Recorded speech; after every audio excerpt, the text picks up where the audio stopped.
fists of rage. You know, living in North America and being a fan of Fist of the North Star is a difficult thing. Only 32 episodes of the original anime was dubbed into English and aired on TV for a very, very short time.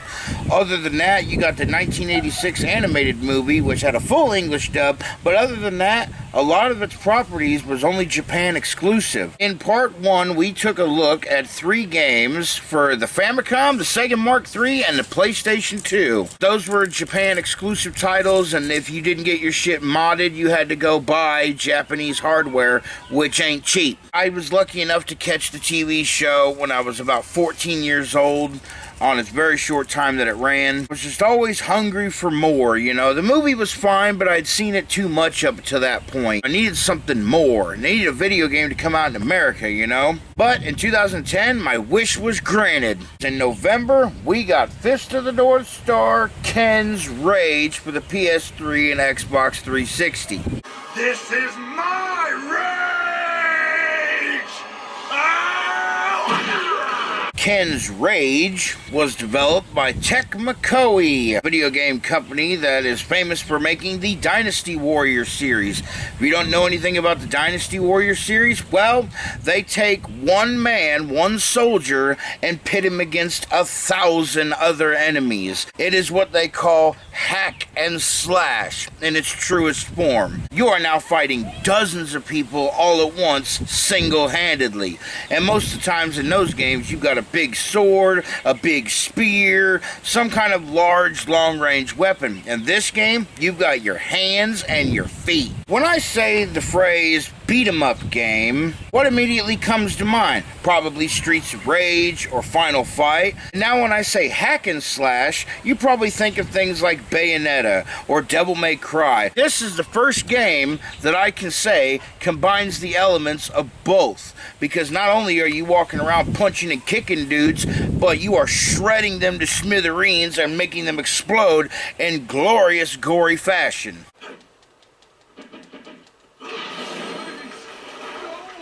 Good start.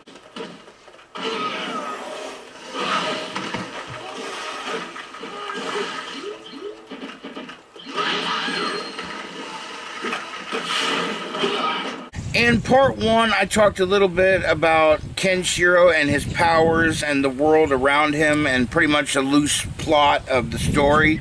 But I forgot to mention one thing, and that is Nanto Seiken. Nanto Seiken roughly translates to the Sacred Fist of the South Star, and they are in direct rival with Hokuto Shinken as being the most deadliest martial art on the earth. They are two sides of the same coin. If Hokuto Shinken is heads, then Nanto Seiken would be tails. Hokuto Shinken focuses on pushing energy inside the body to destroy it from the inside out, whilst Nanto Seiken can slice you with your fingers, destroying you from the outside going in, much like a sword or a blade would. And there are 5 masters of Nanto Seiken, whereas there's only one lone successor to Hokuto Shinken. And it turns out that the guy who stole Yulia in the very beginning that caused all this trouble for Ken, he is a master of Nanto Seiken. And the first 20 episodes of the anime are just him traveling around looking for Shin. And eventually Kenshiro will single-handedly wipe Nanto Seiken off the map.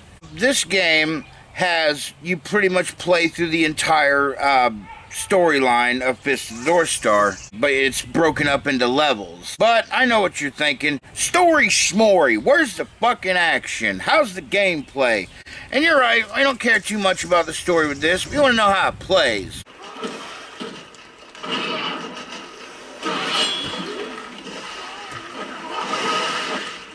Well, it's very, very satisfying. You are as children compared to me. Man, you're a bunch of fucking kids, motherfucker.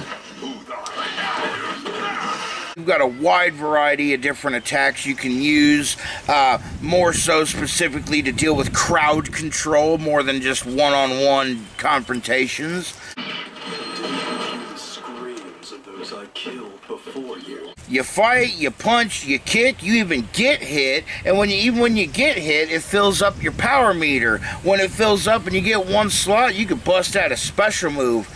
And oh my god, the special moves in this game are off the chain. Now, just like with the TV show, every time they do a special move, it goes into freeze frame, and little letters pop up to say what the move is. Is that so? Come on. Here we go. Yeah.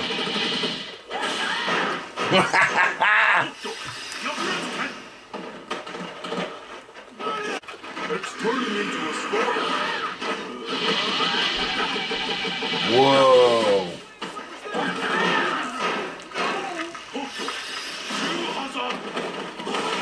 Which is fine. Some people would find this annoying because it pretty much pauses the game in the middle of the action, but it's very in tune with the show, and I appreciate the gesture.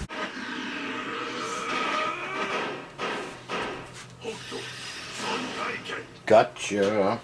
You are already dead. You figure out that Ken is not an only child. He has 3 older adopted brothers. It turns out the master that raised him and trained them didn't have kids of his own, so he adopted 4 children. Kenshiro being the youngest, Jagi being second, Toki being third, and the oldest and strongest, Rao. And after Ken deals with Nanto Seiken, it is now time for him to turn his attention to his own family, because some of them are bad news. But you don't need to really know any of that to play this game, because this game is very easy to figure out. Go punch the bad guys in the face, and until everybody's dead, keep punching. Here's a quick summary of what the story's like in this game.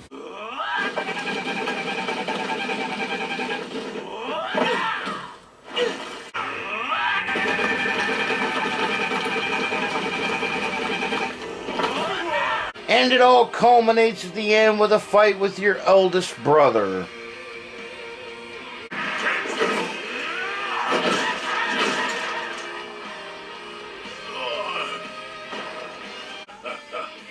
Magnificent, my brother.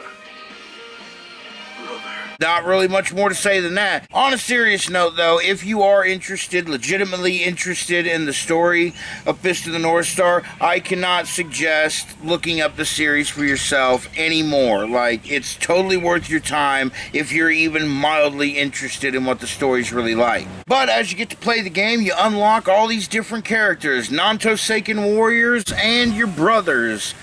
When you finally beat the game, you get to play as Rao, which, oh man.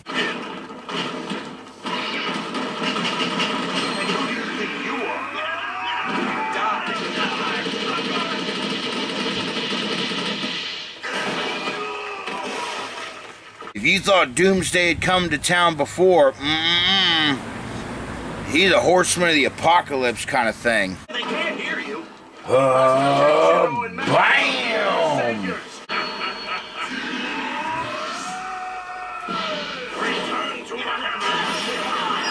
That fucking spirit bomb?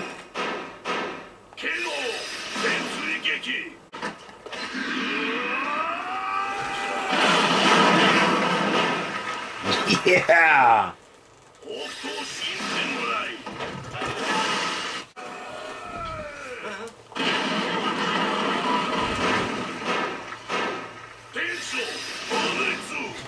After owning this game for 13 years, I still find myself putting a lot of time into this game. The controls are really easy to figure out.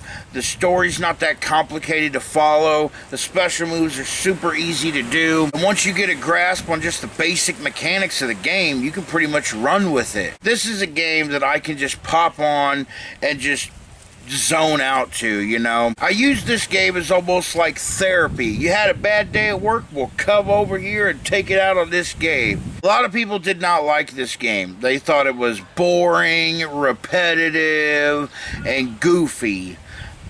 But honestly, What video game, after you put in enough hours into it, doesn't start getting a little repetitive? You know, you spend too much time playing one thing, of course the story's going to start to get kind of convoluted and the gameplay is going to get repetitive. You're going to get burned out if you play it for too long. That's just with anything. Just like Mortal Kombat though, as simple as it is, I still find myself frequently going back to it and just having a good old time with it. Partly because I'm nostalgic for the series, but also because this gameplay to me is very satisfying. Here's just a little montage of some of my favorite moves in the game.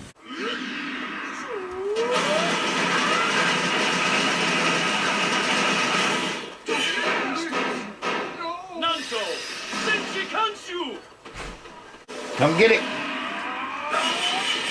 Yeah.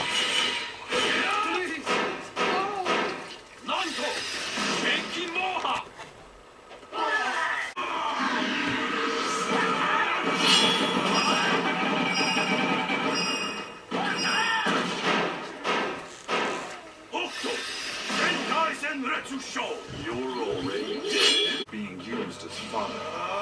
Don't throw away your life. Oh yeah.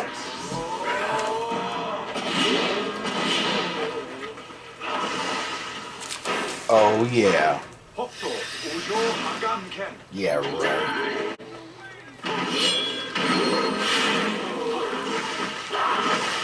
Wow.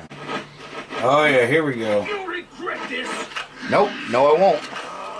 Up in the air. Yeah.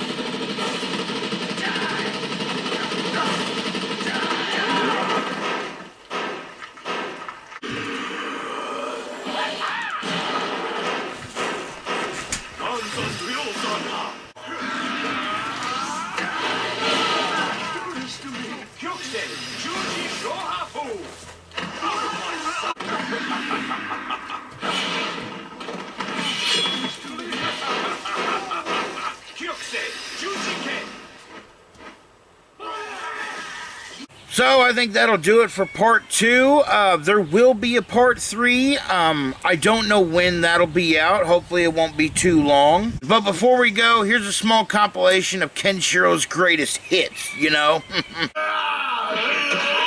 It wouldn't matter even if you could move without making a sound. There's no man alive who can sneak up on me.